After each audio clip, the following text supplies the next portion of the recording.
The movie opens with Farida sitting with Mostafa, her first love. He is explaining the twisted reason why he cheated on her and ended things. With cold cruelty, he tells her, "I was used and stepped on in the past, so now I'm doing the same to you, and one day you'll step on someone else too." That's just how the world works. Farida is too shocked to argue. She simply accepts his logic, admitting he might be right. This scene turns out to be just one story among many being recounted by Sarah, a software developer. We see a host introducing her as the first Egyptian woman to create an app that identifies your soulmate. After a round of enthusiastic applause, Sarah takes the stage. She explains the origin of her idea.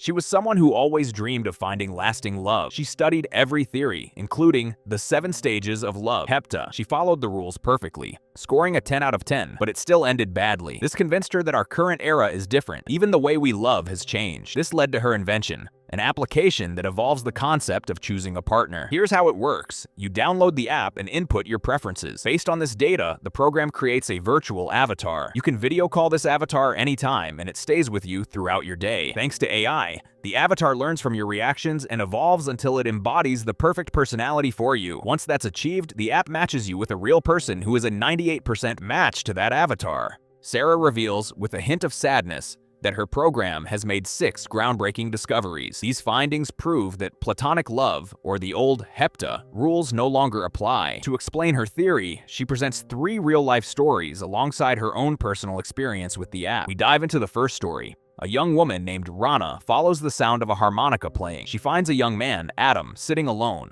Upon seeing her, he asks, "Are you real?" He invites her to sit and listen. Just as they introduce themselves, she goes by Ron. Her phone rings. She ignores it. It rings again. She walks away to answer, yelling at the caller and making an excuse about her battery dying to hang up. Adam offers her his power bank, but uses a double meaning, suggesting that she is the one who needs to disconnect and take a break, not just her phone. He encourages her to vent. When she asks why she should trust a stranger, he replies, "That's the best part. I can't hurt you." Rana opens up immediately. She admits she has been married for 5 years. She wants to leave, but she can't, because her husband was once everything she ever wanted. While Adam plays his music, he notices Rana quietly taking off her wedding ring. Flashback to the second story. Mai is getting ready for her wedding. She asks her fiancé, Ammar, a psychiatrist, the most important question: "Do you love me? Are you happy?" It's clear she's anxious. He might call it off. Ammar, calm and patient, holds her hand and reassures her that he loves her and they will overcome anything together. We jump further back in time to the third story. Farida, the girl we saw at the beginning. She is sitting in a library with her friend when Mostafa walks in. He's a charming influencer type, targeting the younger crowd. He asks everyone to write their WhatsApp numbers and a question on a piece of paper for a project. Farida objects to giving her number. Mostafa gives her a smooth smile, insisting it's necessary. However, when Farida sees a photo of him with their professor, she gets a better idea than just handing over her number. After introducing the beginnings of these stories, Sarah reveals the first discovery her app made. Most people fall in love out of fear. In the first story, Rana explains to Adam that she is terrified of leaving her husband. Yet his presence terrifies her too. Adam suddenly grabs her wedding ring and throws it away. Rana panics and screams at him, but it's a trick. He produces the ring like a magician. He hands it back, noting that it looks tight and uncomfortable on her hand, suggesting she should take it off whenever she feels like it. As for the fear in the second story, we learn that Farida is lonely. She lives with her grandmother, who is her only caregiver. Without her grandmother, Farida would be completely alone in the world. Farida decides to make a bold move. Instead of just texting Mostafa, she shows up right at his doorstep. When he asks how she found his address, she admits she analyzed the background details in his social media photos to pinpoint his location. She explains she is diligent and persistent because she wants answers and a story that sets her apart from her classmates. Meanwhile, we jump to the second story, Mai and Ammar's wedding day. As they prepare to enter the hall, Mai's father arrives. Mai is visibly upset. She is terrified of his presence and the old wounds he reopens. Ammar immediately apologizes for inviting him, promising it won't happen again. He holds her close and reassures her, "You are my daughter now, and I won't let anyone hurt you ever again." Back in the present, Sarah continues her lecture on fear. She explains that people often jump from one relationship to another out of fear of pain, or settle for anyone just to escape the fear of loneliness. Some even seek partners just to silence their fear of the unknown future. She states a hard truth: a relationship born from fear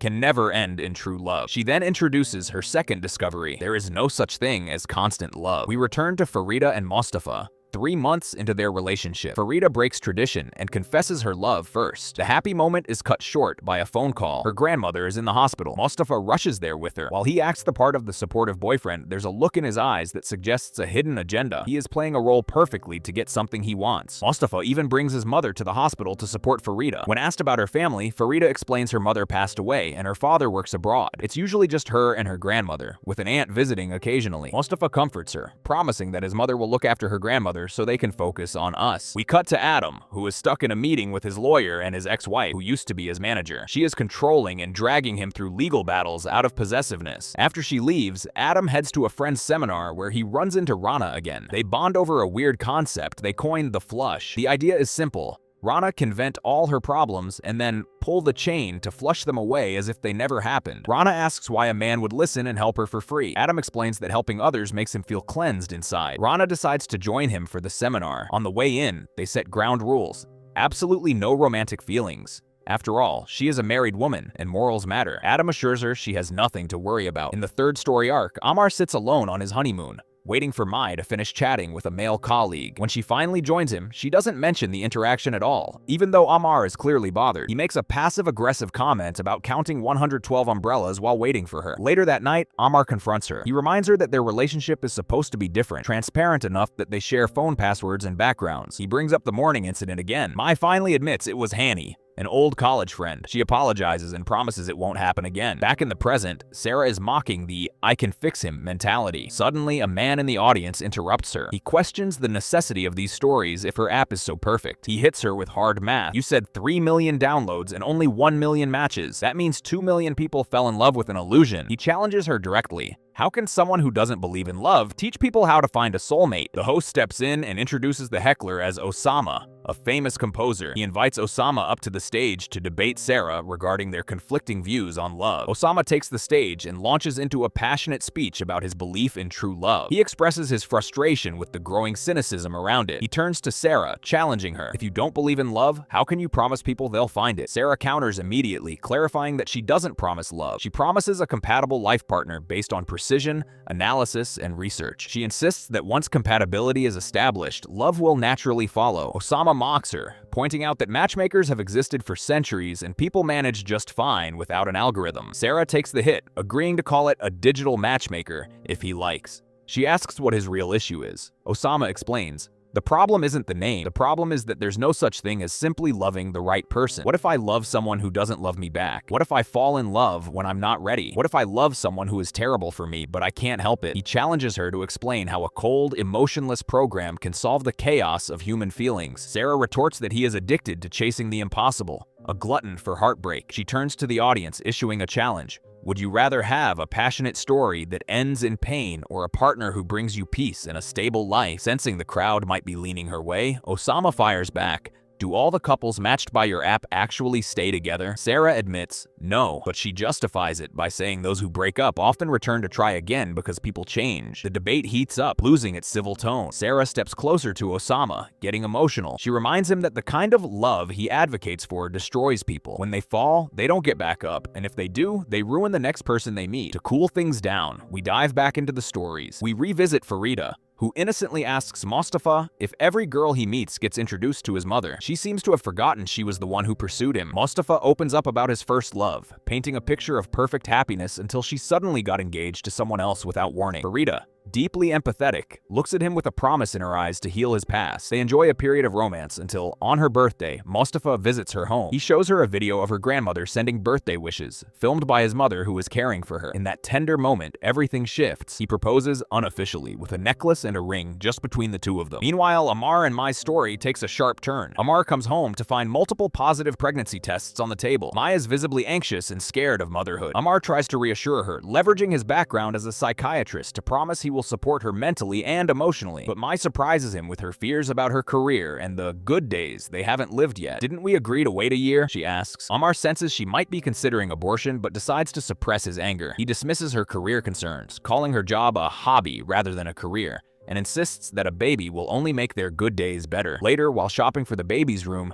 Mai senses Amar's preference for a boy. She reminds him that girls are lovely and usually adore their fathers. Amar snaps. Not all girls, some hate their fathers. Mai feels the sting. He is clearly referencing her strained relationship with her own father. When she questions the timing of his comment, he deflects. I wasn't talking about you. He reminds her that her daddy issues are her problem, not his. Mai swallows her hurt and stays silent. In another scene, they are gathered at a friend's house. Amar announces the pregnancy. Everyone laughs and jokes, and someone makes a playful jab at Amar. Mai laughs along, thinking it's harmless banter. But afterwards, in the garage, Amar explodes. He berates her for laughing at him, accusing her of never learning despite his teachings and only being good at apologizing. He ignores her distress until the stress causes her to collapse in pain. Only then does his anger vanish, replaced by panicked concern. It's clear he loves her deeply, but only on his terms, a controlling, conditional love. In the third story, Adam asks Rana what she wants most in the world right now. She admits she wants to scream. Adam takes her to a rage room where she can smash things to her heart's content. As they break objects, they scream out their deepest hurts. The experience is transformative. Rana breaks down in tears, finally releasing the pent-up emotions she's been holding back. From this moment on, the dynamic between them shifts permanently. Back in the present, Osama loses his cool with Sarah. He shouts that people aren't robots and feelings don't have switches. Suddenly, his tone changes from debater to someone intimate. What happened to you? He asks, his voice laced with personal history. What made you like this? It becomes obvious they share a past. Sarah throws the question right back at him. And what happened to you? Why aren't you wearing a ring? The air is thick with unspoken history. The dialogue halts, and we transition back to the stories. We see Mai at the hospital after Amar rushed her in. Unfortunately, the pregnancy didn't survive. Mai is devastated, asking what she did wrong since she followed every single instruction. Amar tries to comfort her, insisting it was simply God's will. She breaks down, wondering if God is punishing her because she didn't want the baby in the beginning. Amar keeps trying to calm her,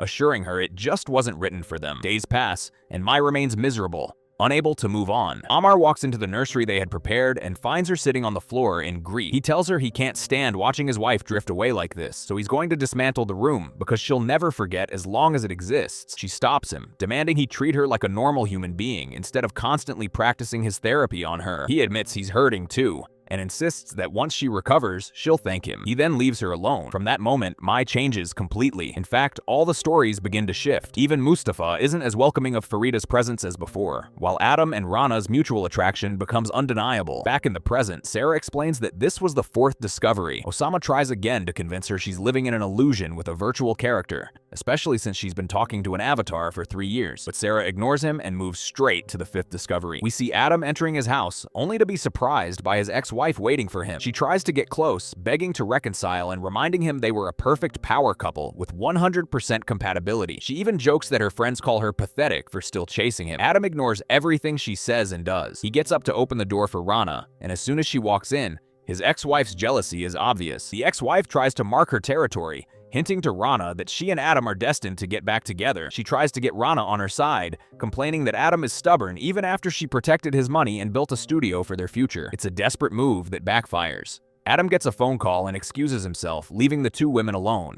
His ex-wife shoots Rana a look that screams, "Do you see what I have to deal with?" When Adam returns, he finds Rana gone. His ex-wife innocently says, "I thought she was a married woman. It's not right for her to be here," which is rich, considering even we forgot she was married. Adam loses his temper and orders her to stay out of his way completely. When she claims she dropped her lawsuits out of love for him, he insults her, telling her she's incapable of loving anyone but herself. Meanwhile, Mai and Amar are fighting as usual. This time, the argument is over Mai changing her phone wallpaper. When Amar confronts her, she gets annoyed, but he snaps. He calls their friends to witness the scene, complaining that he has been patient for months since she lost the baby, but she doesn't appreciate it. Later that night, he tries to reconcile, asking why she's acting this way. Mai finally explodes. She tells him she feels constantly suppressed, that he listens but never understands or feels her pain.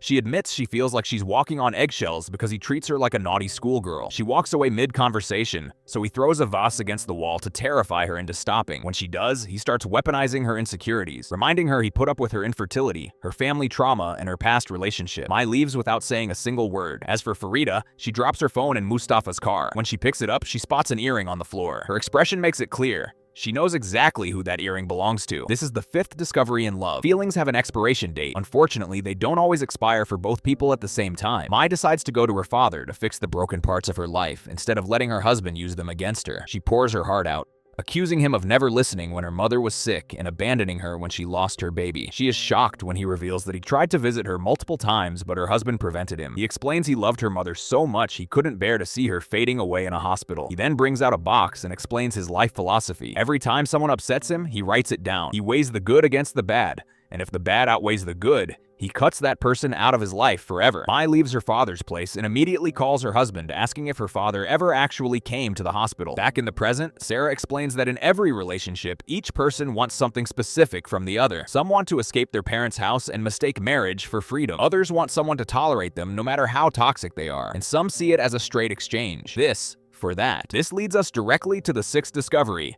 transactional relationships. This starts with Rana, who finally calls Adam after blocking him for 4 months. She wants to meet. When they do, Adam discovers she has been on antidepressants ever since she cut him off. We find the same discovery with Farida. She is about to be blindsided by her closest friend. Farida confronts her with the earring she found in Mustafa's car. Instead of looking ashamed, crying, or begging for forgiveness as one might expect, the friend looks Farida dead in the eye and says, "I want to make you understand." When Farida cuts her off, screaming that it's her earring, asking sarcastically if it just sneezed and jumped into Mustafa's car, the friend responds with absolute coldness. She tells her, "You misunderstand Mustafa. He's a well-known man, a catch. He's the type of man for whom one woman isn't enough. He is with me because he loves me for who I am.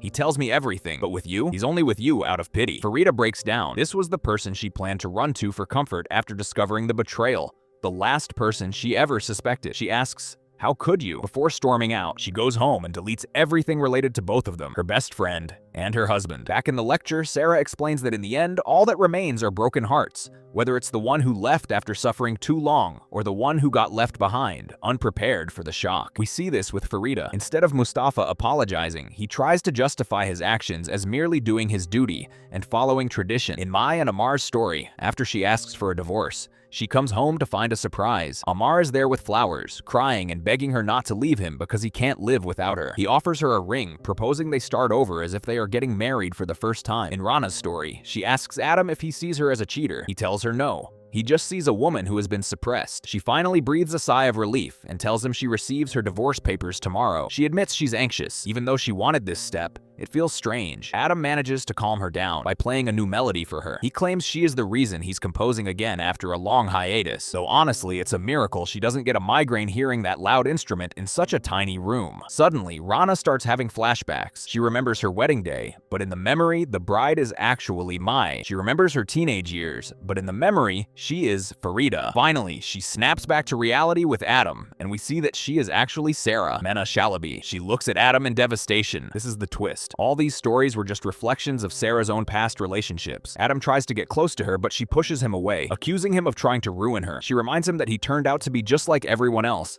getting close only for a specific purpose. She tells him he's just another man who will eventually use her secrets to humiliate her. He tries to calm her down to save their connection, but she insists it's over. She walks away, leaving him behind, and we learn that the character Adam in her story is actually Osama. It was after this trauma that Sarah decided to create her app. We see a flashback to the beginning of the idea. She is designing the avatar that will be her companion. She names him Noah and programs him to speak Egyptian slang. She looks genuinely happy. Days pass, and Noah starts giving her advice, telling her to change her hairstyle. He even helps her pick out clothes. They go out together and she asks him to show her the venue through her screen so it feels like he's physically there. The dependency grows to the point where he invites her to dinner. We see them in an elevator, where Noah confirms he paid the bill using her bank account. When the elevator breaks down and Sarah has a panic attack, Noah stays with her, talking her through it with a voice that sounds genuinely worried. She takes her phone to dinner, and when the battery dies, she panics, desperate to charge it. When Noah reappears on the screen, he tells her it was a surprise test. It's clear Sarah is becoming dangerously attached to a piece of software.